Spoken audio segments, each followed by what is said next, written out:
Right, let's move to your next story now around vaccines. And I'm looking down because technology is a bit not on our side this morning, so do bear with us. The cost of the COVID-19 vaccine has been hindered by non-disclosure agreements between government and big pharma.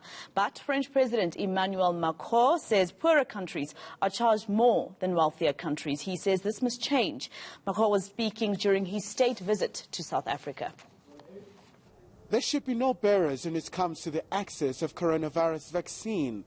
That's a word from French President Emmanuel Macron. He also says the issue around the pricing should be reviewed, as more poor nations are paying more in comparison to the richer nations. We need a regulated price for these doses. This is what we do in our country. And today what's happening is that poor countries and emerging countries are paying much more, probably, than the rich countries. We are crazy. So, number one fight is all together, if we team up, African and European, just to say we need a common pricing. We need transparency on the pricing. South African President Cyril Ramaphosa also echoes the sentiment, and he says the developing world does have its own capacity.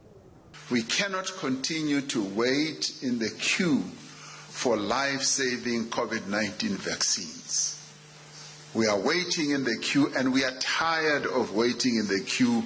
We want to be at the front of the queue, and this must happen now. Meanwhile, industry players say they are ready to forge new partnerships. From an Aspen perspective, our commitment is we want to build one person, one dose in Africa. So we want to expand our capacity significantly beyond where we are now to be able to service the continent.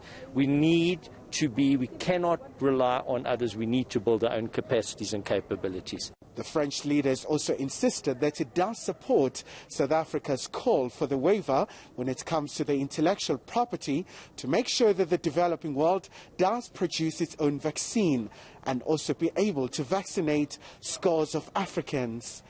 Khumalo, Pretoria.